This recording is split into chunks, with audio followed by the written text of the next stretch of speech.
கிறிஸ்துவுக்குள் மிகவும் பிரியமானவர்களே, கர்த்தராகிய இயேசு கிறிஸ்துவின் நாமத்தினாலே உங்களை அன்போடு வாழ்த்துகிறேன். இந்த நாளின் தியானத்திற்காக எரேமியா 31ஆம் அதிகாரம் 25ஆம் வசனம். நான் விடாய்த்த ஆத்துமாவை சம்பூர்ணமடைய பண்ணி தொய்ந்த எல்லா ஆத்துமாவையும் நிரப்புவேன். அன்று எரேமியா தீர்க்கதரிசியை கொண்டு இங்கே தேவன் உரைக்கிற வார்த்தை என்னவென்றால், யூத ஜனங்கள் இளைப்பாறுதலற்று அலைகிற காலத்தின் மத்தியிலும் அந்த சிறையிருப்பின் நாட்களிலும் தேவன் அவருடைய அந்த விடாய்த்த அந்த தன்மையை பார்ப்பாராம். எந்த தன்மை? ஆண்டவருக்குள்ள இருந்த வாழ்க்கை எவ்வளவு அழகா இருந்தது, அது எவ்வளவு சந்தோஷமா இருந்தது.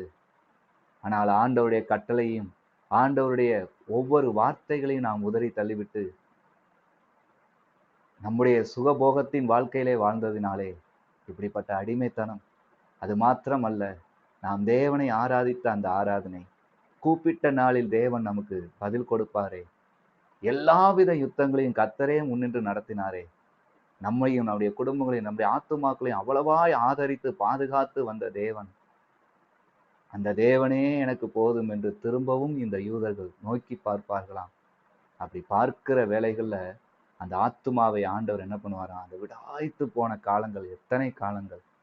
ஆனால் ஆண்டவர் அந்த ஆத்துமாவை சம்பூர்ணம் அடைய பண்ணி அதற்கடுத்தபடியாக என்ன பண்ணுகிறாராம்? தொய்ந்த எல்லா ஆத்துமாவையும் பலத்தினால் நிரப்புகிற தேவனாய் இருக்கிறார்.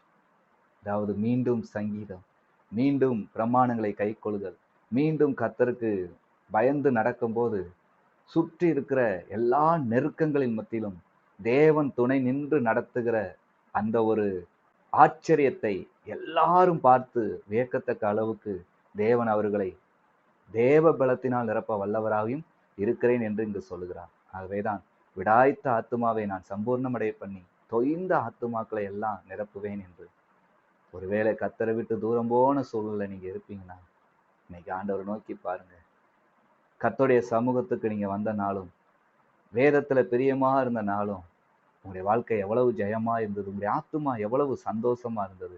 இந்த அதிக வேலை பழுக்கள் மத்தியிலையா, இல்ல படிப்பின் காரியத்தின் மத்தியிலையா, இல்ல உலக ஆசைகளின் மத்தியிலையா, நீங்க தூரம் போய் இருந்தாலும் உங்களுடைய ஆத்துமா என்று விடாய்த்து இருக்கிறது. அந்த தேவனை நாம் தேடும் போது அந்த வாழ்க்கை நல்லா இருந்ததே, மீண்டும் முன்னமாய் அந்த வாழ்க்கை எனக்கு கிடைக்காதா என்று ஏங்குகிறவர்களா இருப்பீர்களானால் கர்த்தர் அந்த வாழ்க்கையை இன்று உங்களுக்கு தருகிறார். அவரை நோக்கி வேண்டிக் கொள்ளுங்கள். உங்களுக்கு இந்த நாளிலும் சம்பூர்ணமடைய பண்ணி நடத்துகிற கர்த்தர் என்பதை நிரூபித்து காட்டுவார். கர்த்தர் தாமே உங்களை ஆசீர்வதிப்பாராக. ஆமென்.